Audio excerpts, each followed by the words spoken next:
À l'ordre, s'il vous plaît, ayant constaté le quorum, je déclare la séance de la Commission des institutions ouverte. Je demande à toutes les personnes dans la salle de bien vouloir éteindre la sonnerie de leurs appareils électroniques. La Commission est réunie afin de poursuivre des consultations particulières et auditions publiques sur le projet de loi numéro 62, loi favorisant le respect de la neutralité religieuse de l'État et visant notamment à encadrer les demandes d'accommodement religieux dans certains organismes. Monsieur le secrétaire, y a-t-il des remplacements? Non, Monsieur le Président, il n'y a pas de remplacement. Nous entendrons cet avant-midi les organismes suivants. Le service d'aide et de liaison pour immigrants La Maisonnée, représenté par M. Guy Drudy, le président du conseil d'administration, qui va nous présenter les gens qui l'accompagnent. Vous avez 10 minutes pour faire votre présentation et après, il y aura un échange avec Mme la ministre et les porte-paroles des deux oppositions. M. Drudy, à vous la parole. Merci beaucoup, M. Ouellet. Monsieur le Président. Donc, le titre du mémoire s'intitule « Assurer une participation à la société en tant que citoyen à part entière par la reconnaissance de la contribution sociale des immigrants et de leurs familles au Québec ». La Maisonnée a présenté des mémoires aux 5 commissions d'envergure concernant la lutte contre la discrimination et les moyens pour favoriser la participation sociale des personnes issues de l'immigration à la société québécoise. Lors des consultations précédentes, la Maisonnée a formulé de nombreuses recommandations sur le défi que représentait l'harmonisation de la réalité de nos institutions civiques, neutres et laïques, avec les dimensions religieuses qui caractérisent surtout les groupes de personnes issues de l'immigration. Nous constatons que les croyances religieuses sont des variables fondamentales culturelles pour la construction de la personne qui sont enracinées profondément dans des traditions qui dépassent le vécu individuel. Elles méritent qu'on les considère avec respect à l'intérieur d'un dialogue interculturel qui favorise la cohésion sociale. La Maisonnée considère que le Québec moderne s'est construit sur un héritage de valeurs qui sont le résultat de plus de 1000 ans d'histoire de culture amérindienne et plus de 400 ans d'histoire de culture majoritairement canadienne-française, transformée tout au long de son parcours par l'immigration. Ces valeurs reflètent la notion d'hospitalité des cultures amérindiennes originelles qui ont laissé une tradition d'accueil dans notre société. La Maisonnée s'est donnée pour mission de faire de tout résident ancien nouveau de naissance un citoyen à part entière. Ces services visent à aider les nouveaux résidents et leurs familles à s'installer, à s'adapter, à s'intégrer au Québec afin de favoriser l'exercice de la citoyenneté et de la participation civique et le développement des réseaux sociaux. Vivre ensemble, définition de convivialité, nécessite une volonté de partage fondée sur la répartition équitable des richesses de la société, non seulement entre les individus, mais entre les collectivités. La convivialité se vit dans un lieu, celui du Québec. Ce n'est pas un territoire anonyme, sans histoire, sans vision sur les destinées individuelles et collectives. Réussir la convivialité nécessite une volonté politique d'impliquer non seulement l'État, mais tous les acteurs sociaux pour garantir non seulement l'égalité des chances, mais surtout l'égalité des résultats dans l'intégration sociale, la mobilité sociale et la participation civique de tous les résidents de la société, anciens, nouveaux ou de naissance. La Maisonnée constate que le projet de loi 62 repose sur une démarche fragmentée, ciblant des mesures spécifiques pour assurer le respect de la neutralité religieuse affirmée de l'État et encadrer les demandes d'accommodement religieux dans certains organismes. Il ne fait pas mention de la politique en matière d'immigration, de participation et d'inclusion adoptée en 2015 qui suggère une vision de la société québécoise en termes de rapprochement et de participation sociale des immigrants. En ce sens, il ne s'agit pas d'un projet de loi générique dont l'objet serait d'alimenter la réflexion sur l'avenir de la société québécoise. Il s'apparente au défunt projet de loi 94 établissant des balises encadrant les demandes d'accommodement dans l'administration gouvernementale et dans certains établissements présentés en 2010. Il sera important que le gouvernement du Québec propose des mesures accrues de soutien à l'accueil, à l'établissement et à l'employabilité des nouveaux immigrants pour assurer l'implantation de la politique québécoise en matière d'immigration, de participation et d'inclusion. Ainsi, l'aide à la francisation des immigrants, le soutien diversifié à l'employabilité des personnes immigrantes par de véritables campagnes de publicité pour informer les entreprises sur l'apport des immigrants au Québec, le développement et le financement d'une partie des activités de jumelage professionnel et de mentorat dans les entreprises, la mise en place de passerelles permettant aux personnes détenant une profession de pratiquer leur profession au Québec et le financement de recherches pour saisir l'impact de la contribution générale des populations immigrantes à la société québécoise sont autant des mesures concrètes pour faciliter le rapprochement interculturel entre les immigrants et les membres de la société d'accueil. En conclusion, les accommodements religieux tels que stipulés dans le projet de loi 62 ne constituent pas une voie saine pour favoriser l'intégration sociale des immigrants et de leurs familles au Québec. Ainsi, à l'instar de la Commission des droits de la personne et de la jeunesse du Québec, la Maisonnée éprouve un malaise face à un projet de loi qui vise encore, de façon indirecte et dans une unique disposition établissant des balises en matière d'accommodement, un groupe particulier de personnes qui, pour des motifs religieux, ont le visage couvert, à savoir les femmes musulmanes portant le niqab. Ainsi, elle est préoccupée par les effets sociopolitiques néfastes qu'il pourrait avoir sur les femmes ainsi ciblées. Et là-dessus, nous nous référons à la lecture que la Commission des droits de la personne avait faite à la suite du projet de loi 94, justement sur la même disposition. Et ce qu'on peut dire, dans le document, vous l'avez eu, ça génère et ça augmente et ça alimente ce que la Maisonnée appelle le choc discriminatoire. De plus, le principe de neutralité de l'État devrait être inscrit nommément dans la Charte des droits et des libertés du Québec, tel que le recommandent certains juristes. Je termine ici ma présentation au niveau du mémoire et j'aimerais vous présenter les deux personnes qui m'accompagnent. Il s'agit de Mme Micheline Nallette, qui se trouve être responsable de communication au niveau de la Maisonnée, et M. Hamza Otman, qui se trouve être responsable d'accueil, établissement et intégration. Merci beaucoup. Merci. Madame la ministre. Bonjour, merci beaucoup pour votre présentation. Vous avez mentionné dans vos commentaires de fin que vous croyez que le projet de loi constitue pas nécessairement une voie saine pour favoriser l'intégration. Je crois que ce projet de loi-là, je le vois différemment, vous comprendrez. Je considère que c'est important d'avoir dans une société qu'on établisse certains paramètres clairs parce qu'au fil des dernières années, je vous dirais au cours des 10 dernières années, il y a eu un tas de débats qui ont pris des proportions qui, je crois, n'ont pas contribué à la pleine intégration des personnes immigrantes dans la société québécoise. Je pense que la façon dont certains débats ont été menés, ça a plutôt eu tendance à amener une certaine polarisation des positions, polarisation de certaines parties de la population et ont amené un débat qui nous a dangereusement fait glisser du « nous contre eux ». L'objectif du projet de loi, c'est d'établir un certain nombre de balises qui vont permettre de mettre de côté un flou qui, dans le traitement notamment des accommodements pour un motif religieux, a pu amener ce type de polarisation dans le discours politique, discours social, discours sur les médias sociaux, et vient, on l'espère, encadrer et donner une référence qui permettra d'éviter ces écueils. C'est le but du projet de loi. Je comprends et certains experts, et vous le mentionnez, certains experts considèrent que la neutralité doit être inscrite dans la Charte. D'autres experts considèrent que c'est la laïcité de l'État qui doit être inscrite dans la Charte.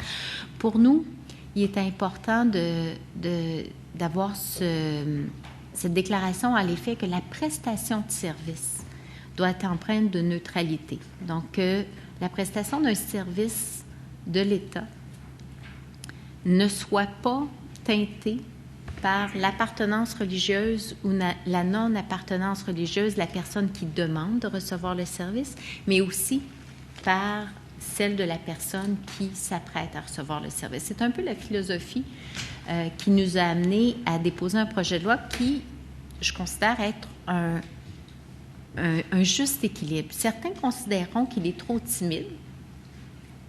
Et ça, c'est le propre des projets de loi. Les projets de loi sont soit trop timides ou soit trop forts, bien souvent, dans l'esprit des gens.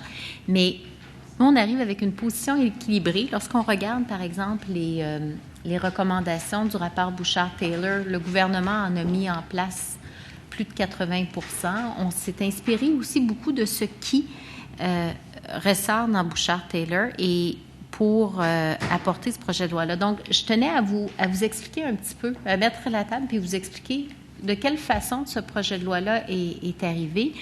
Et évidemment, c'est certain que ce projet de loi-là, il existe, mais il y a tout un travail qui se fait par notre collègue, la ministre de l'Immigration, de la diversité et de l'inclusion, qui vise à intégrer les nouveaux arrivants pour qu'ils puissent prendre leur juste place dans notre société et qu'ils puissent jouer un rôle important dans notre société. Ça, c'est très clair parce que on a tout à gagner d'enrichir et de diversifier notre société.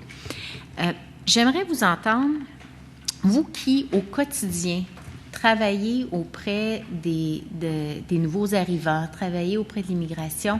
Comment percevez-vous ce débat qui a grandi au fil des dernières années? Est-ce que vous partagez cette préoccupation-là quant à l'instrumentalisation de certains positionnements pour peut-être des raisons que certains ont qualifié de nationalisme frileux, mais est-ce que ça a un impact au sein de ceux et celles à qui vous rendez service au quotidien? Est-ce que vous avez senti un impact du discours qui parfois est porté par certaines personnes sur la place publique? Avant de passer la parole à mes collègues qui, effectivement, peuvent facilement donner le son de cloche du terrain, juste mentionner que par rapport au projet de loi, c'est ça. C'est un peu comme si votre ministère et celui du Midi fonctionnent, mais je dirais pas au même rythme. Voyez-vous, c'est un peu en ciblant strictement une modalité, je dirais, procédurière. Et d'ailleurs, dans notre mémoire, nous l'avons mentionné dans un de nos commentaires, qu'il s'agit, dans le fond, d'une parcelle de l'ajustement, si je peux dire, par rapport à l'inclusion, la façon de pouvoir accueillir les personnes immigrantes, la notion d'accommodement religieux. Et encore, l'accommodement religieux, c'est encore un autre, c'est vraiment minime par rapport à l'accommodement raisonnable. Juste, mettons, mentionner que, évidemment, par rapport à d'autres projets de loi, il n'est pas coercitif, si ça on peut dire, mais la question, dans le fond, c'est que quand on veut développer le dialogue interculturel, il faut effectivement avoir un cadre de dialogue interculturel, et je ne pense pas que le prendre par le bout de l'accommodement soit le cadre qui nous permette, mettons, d'élargir le dialogue. Ceci étant dit, maintenant... Juste avant que vous abordiez l'autre aspect, tout simplement pour vous rassurer, le projet de loi a été écrit en collaboration avec nos collègues du Midi. Ça, c'est certain. On a travaillé en étroite collaboration et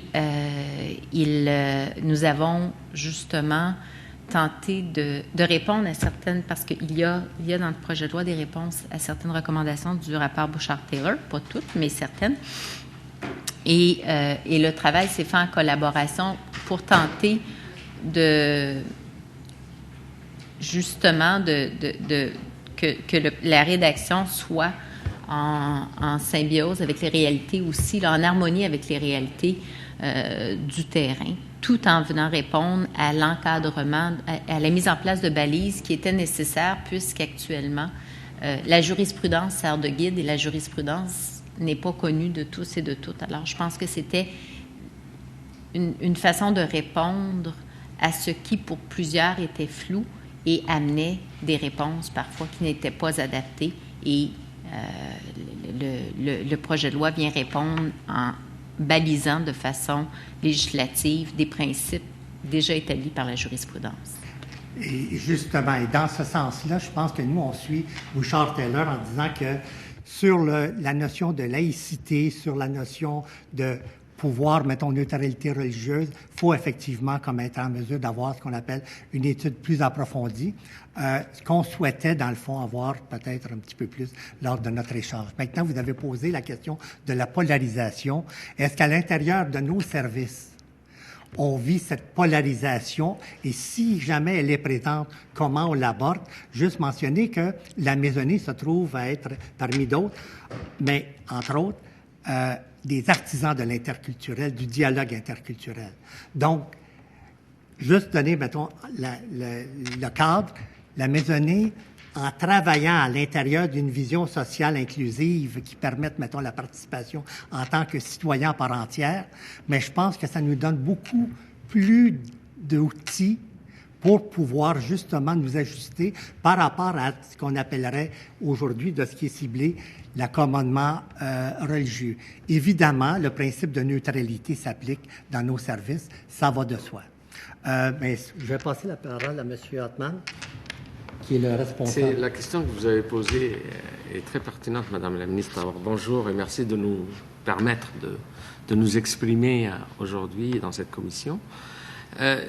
Par contre, est-ce que vous avez parlé de nationalisme frileux, l'impact du discours nationaliste frileux sur les gens qu'on reçoit, les immigrants qui viennent dans nos organisations, si je comprends bien, si je reprends un peu vos termes.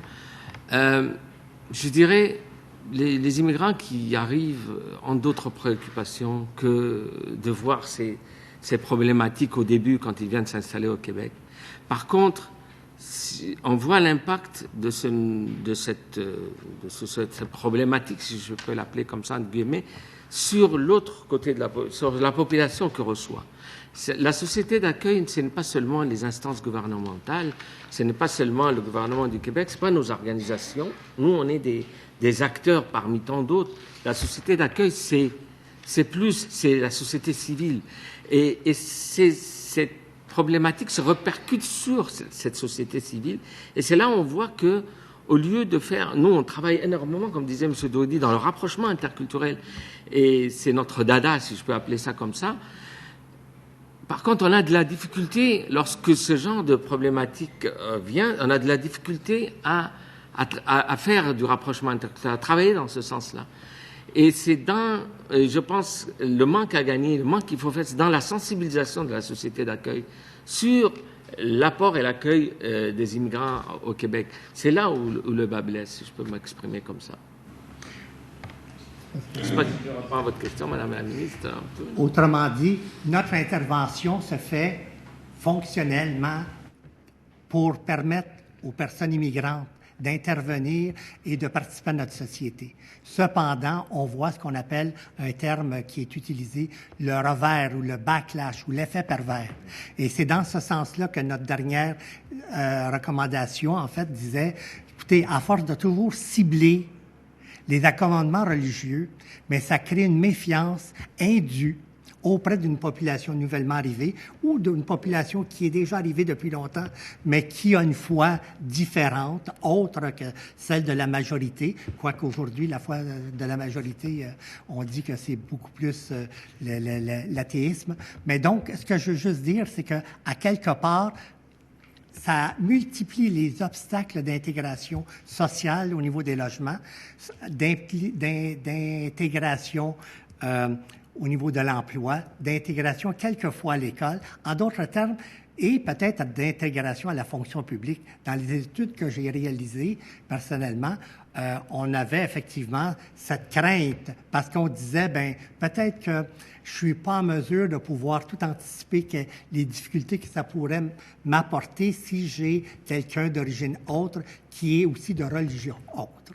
Et dans ce sens-là, je pense que la dernière, l'étude de M. Eade avait très bien illustré, mais l'étude de M. Eade en 2012 reprenait ce que nous, on avait vu avec la firme L'Indice en 1996. Donc, c'est juste, je veux dire, c'est que ça crée un contexte et c'est pour ça que nous, on pense qu'on doit davantage travailler au niveau du contexte global pour pouvoir harmoniser nos pratiques et d'accueil avec ce qui se fait en réalité dans la société civile. Mais est-ce que vous ne croyez pas qu'il est important de donner des balises claires pour le traitement, l'analyse d'une demande d'accommodement religieux? Parce qu'une demande d'accommodement, par exemple, pour un motif de handicap, bien souvent, c'est un aménagement de l'environnement de travail, par exemple, ou de l'environnement physique. La réponse, elle est humaine. Pour un citoyen, elle est peut-être plus facile à trouver que l'accommodement religieux, qui pour bien des gens est un concept parfois un peu plus abstrait, un peu plus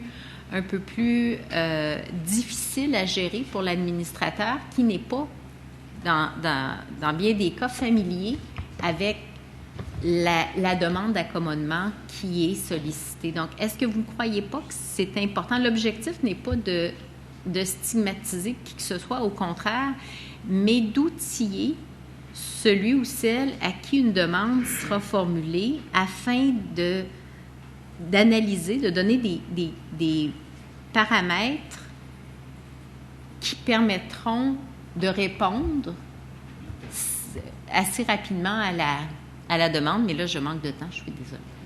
Madame la ministre, je suis heureux d'entendre votre propos parce que c'est justement pas ce que la gestion de la diversité nous enseigne, c'est-à-dire d'avoir, mettons, une recette à appliquer pour pouvoir traiter une situation qui se présente devant nous, surtout pas lorsqu'il y a des rapports humains qui sont en jeu.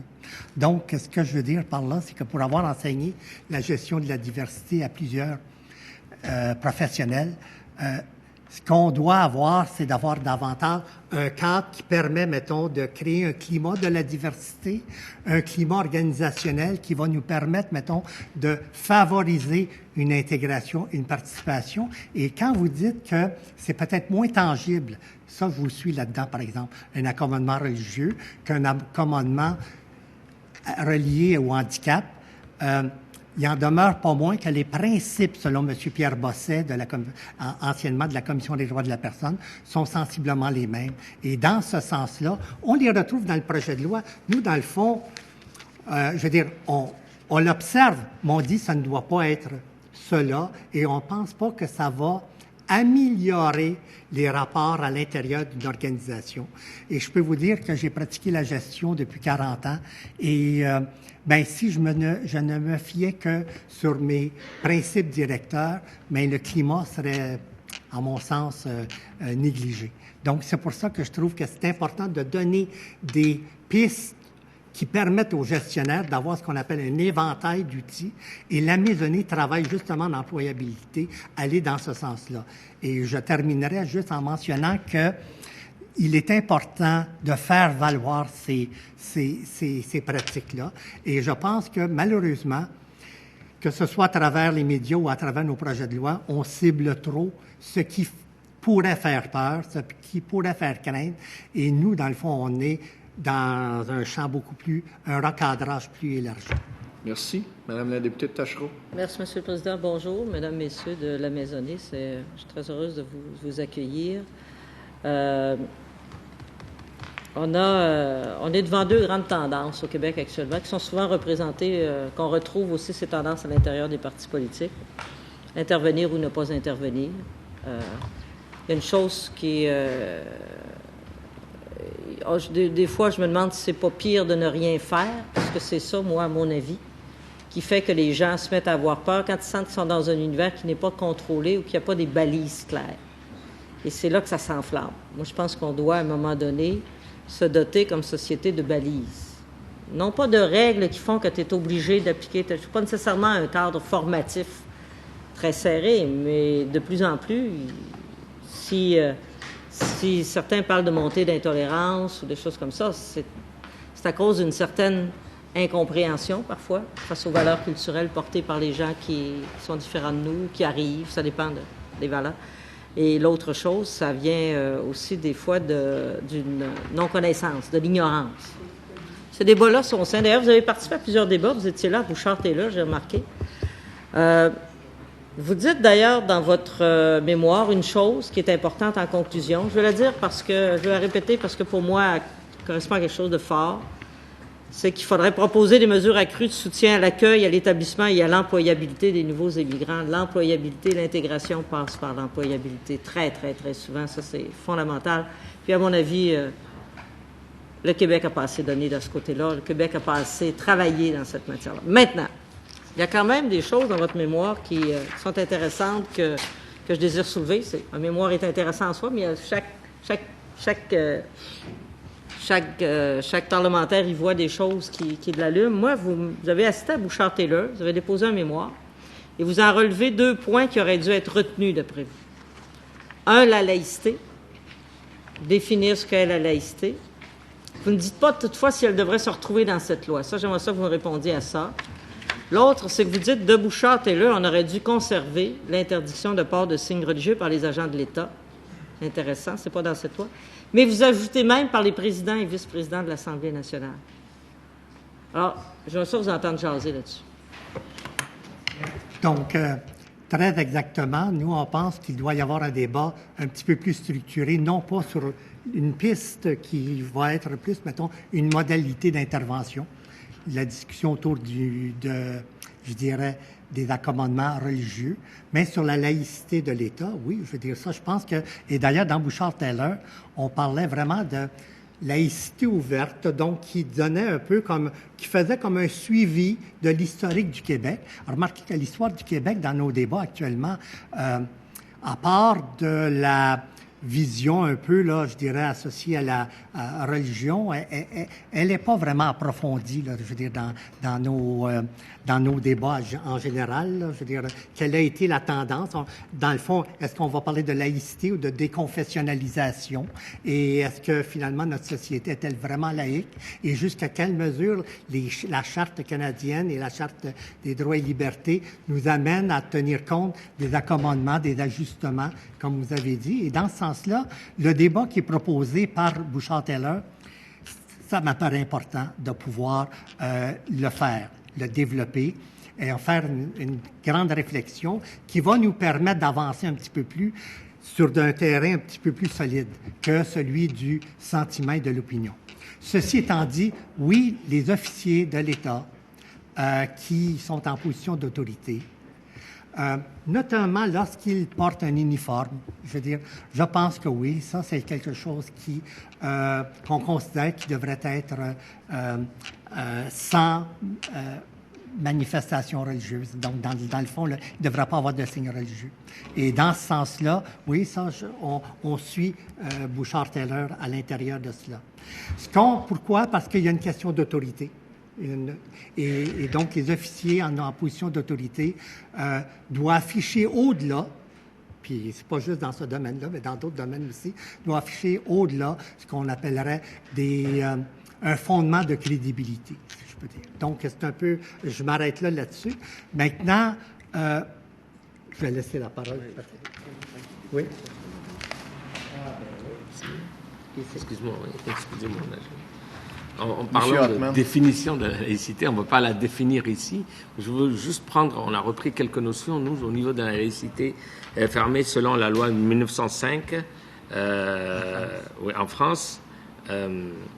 La liberté de conscience et la liberté de culte, il y a ça dans la laïcité française. La séparation des institutions publiques et des organismes religieux. Et enfin, l'égalité de tous devant la loi, quelles que soient leurs croyances religieuses. Pour nous, ça, c'est indéniable. Par contre, au Québec, ce qu'on a vu au niveau des accommodements religieux, il y a le respect de l'égalité morale des personnes. Il y a aussi la liberté de conscience et de religion, bien entendu, qui revient, l'autonomie réciproque de l'Église et de l'État, et, bien entendu, la neutralité de l'État. Nous, on tend plus vers un Québec où il y aurait un principe d'accommodement religieux ouvert, l'accès à la pratique et l'expression à l'appartenance religieuse des personnes, et non de l'État et des institutions. C'est là-dedans que nous, on voit un peu la notion de laïcité du gouvernement. C'est donc, nous, on tend vers ça, comme l'a dit M. Durudy tout à l'heure, avec un peu plus de détails. Dernière question, parce que c'est tout le temps que j'ai, incroyablement. Vous dites que le fait de cibler à visage découvert cible le niqab particulièrement, et donc cible une communauté. Je comprends. Mais est-ce que, d'abord, dans les mots du projet de loi, on ne dit pas niqab? Moi, je pense qu'on aurait même dû cibler carrément puis dire tchadar aussi, parce que c'est un vêtement qui, pour moi, est un symbole d'asservissement de la femme. Et on ne peut pas accepter que l'État porte cette notion. Ça va à l'encontre de l'égalité homme-femme. Maintenant, vous ne trouvez pas que c'est meilleur pour le vivre ensemble que les gens soient à visage découvert dans l'État? Je comprends que... Mais le vivre ensemble existe aussi. C'est fondamental que cette notion de communication pour les employés de l'État, tous les employés de l'État, et de rencontre avec entre nous. C'est la base de l'humanité que de voir son visage. Alors, puis en plus, c'est un symbole d'asservissement des femmes. Alors, j'aimerais vous entendre là-dessus parce que vous dites vous n'êtes pas d'accord avec ce bout-là. C'est que c'est une infime minorité et on dirait que cette infime minorité qui est ciblée par rapport à cette problématique. Je ne sais pas si vous me comprenez. Moi, je travaille depuis 25 ans dans l'accueil et l'intégration des immigrants. Et je pense qu'une fois, j'ai vu une femme avec une niqab et je lui ai demandé de se présenter à visage découvert, comme elle le voulait, pour l'identifier, bien entendu. Une fois. Alors, dans une fois, je ne peux pas me dire, bon, ben, je vais faire un règlement spécifiquement pour cette catégorie de population. C'est pour ça qu'on dit, il faut être clair et ne pas identifier juste une infime minorité, mais de rien du tout, et faire tout un débat autour de ça. Pour moi, c'est là-dedans qu'on regarde. Donc, en ajoutant Bouchard-Taylor, on ne ciblerait pas une minorité. C'est ça que vous voulez dire, en ajoutant des personnes en situation d'autorité? Est-ce que c'est ça que vous voulez dire? On n'irait plus large? Non, ce qu'on peut dire, c'est qu'à quelque part, on donnerait le cadre de la loi de ceux qui sont en autorité. Et dans ce sens-là, on a les personnes en autorité qui représentent l'État. Et comme nous avons dit, ça se trouve à être l'État qui doit être neutre et les représentants comme de raison. Donc, ça, c'est un point. L'autre point, évidemment, le visage découvert permet une meilleure, je dirais, approche de l'autre. Mais ce qui arrive, c'est que à force de pouvoir juste cibler et identifier, et c'est pas seulement nous qui le disions, ça se trouve à être également la Commission des droits de la personne. Donc, on semble, je dirais, comme créer un problème qui autrement existerait à peu près pas. Et souvent, on nous dit, oui, mais si on ne le sait pas de suite, on va peut-être l'affronter. C'est que là, on est devant peut-être un phénomène de prédiction créatrice qu'il faut éviter en gestion de la diversité. Parce que oui, m'a écrit matin. Non, c'est bon. Non, on n'a plus de temps. On s'en va à Montarville. Madame la députée de Tachereau, merci de me rappeler alors. Merci, M. le Président. Madame, Messieurs, merci. Merci d'être là. Merci pour le mémoire. J'amènerais tout de suite les auditeurs à la page 13. Vous avez écrit quelque chose que je trouve superbe. Et je vais le lire parce que ça me touche. Et pour moi, il y a une forme de nationalisme là-dedans et il ne faut pas être gêné pour parler de nos valeurs. Et vous écrivez quelque chose de très beau, puis je veux vous faire commenter parce que je veux avoir plus de précision sur ce que ça signifie, ce passage-là. Alors, la page 13, en haut, vous nous dites... La Maisonnée considère que la convivialité interculturelle se vit dans un lieu, celui du Québec. Celui-ci n'est pas un territoire anonyme, sans histoire et sans vision sur les destinées individuelles et collectives. Ce territoire s'est construit sur un héritage de valeurs qui sont le résultat de plus de 1000 ans d'histoire de culture amérindienne et plus de 400 ans d'histoire de la culture majoritairement canadienne-française transformée tout au long de son parcours par l'immigration. C'est tellement beau ce que vous avez écrit, c'est tellement juste. Poursuivons. Ces valeurs reflètent la notion d'hospitalité des cultures amérindiennes originelles qui ont laissé une tradition d'accueil dans notre société. Il importe que les éléments emblématiques ou toponymiques du patrimoine culturel du Québec, notamment du patrimoine culturel religieux, témoignent de ce parcours historique. Mais ce parcours doit traduire cette mémoire vivante interculturelle. J'aime beaucoup ce que vous dites là. Il y a cette ouverture à l'immigrant là-dedans. On peut être et nationaliste et ouvert à l'immigrant. Moi, je le reçois comme ça, mais pourriez-vous élaborer sur ce que vous dites que vous appelez une mémoire vivante interculturelle à laquelle il faut faire attention? Puis je partage votre point de vue. Merci. Peut-être je vais débuter, mais M. Ottman et peut-être Mme. Ce que je veux juste mentionner, c'est qu'on parlait tantôt de dialogue interculturel. Et ce dialogue interculturel, ce n'est pas simplement entre deux individus, mais c'est à l'intérieur de la société. C'est une dynamique de communication qui permet à l'intérieur du vivre ensemble, pour reprendre un peu l'expression, de pouvoir qualifier non seulement la mémoire virtuelle ou informelle, exemple, la culture, les arts. Et je vais prendre pour exemple, moi je suis d'origine italienne, donc Marco Miccone, qui avait beaucoup, je dirais, influencé par ses pièces de théâtre les années 80, mais également une mémoire qu'on pourrait, mettons, observer à l'intérieur, que ce soit de nos lieux, dans les lieux, dans l'espace civique. Et là, ça veut dire, dans le fond, identifier des personnes ou des moments qui, finalement, exemple, on a eu, toujours dans les années 80, si je me réfère encore à la communauté italienne, le centre d'accueil, le centre de réadaptation Dante. Donc, le centre Leonardo da Vinci. Bon, mais là, ça se trouve à être des éléments de ce qu'on peut dire une mémoire vivante interculturelle. Mais on peut le multiplier. Là, on est dans ce qu'on appelle les anciens résidents, quelquefois les résidents de naissance. Mais actuellement, pour les nouveaux résidents, c'est important de pouvoir... Exemple, il y a eu l'ouverture de la mémoire Toussaint de la maison Toussaint-Louverture à Montréal-Nord. Donc, ce que je veux dire, c'est que les jeunes se voient, puis on sait que Toussaint-Louverture, il faut vraiment identifier, puis il a été le premier libérateur des personnes d'origine haïtienne, donc au niveau de l'esclavage. Écoutez, c'est une des premières républiques qu'il y a eu. Mais ça, il faut le savoir, il faut le connaître. Et donc, à ce moment-là, ça fait connaître la richesse de la culture haïtienne. Je vais passer, monsieur. Mémoire vivante interculturelle, c'est très bien que vous l'avez fait ressortir. Pour moi, elle existait dès le début de l'arrivée des premiers, comment dirais-je, des premiers personnes qui sont rencontrées. Déjà, il y a eu un embrassage interculturel à ce moment-là. Si on voit dans l'histoire du Vieux-Montréal, on sait très bien que c'était à l'époque un centre de traite et d'échange. Et ce traite et d'échange, c'était de l'interculturel qui se faisait entre les gens qui sont venus de l'Europe et les gens d'ici. Et c'est ce que j'appelle, moi, entre guillemets, je veux prendre référence d'abord à un grand homme qui est M. Léopold Sédar Senghor, qui disait que lui, c'était une personne qui était métissée culturellement.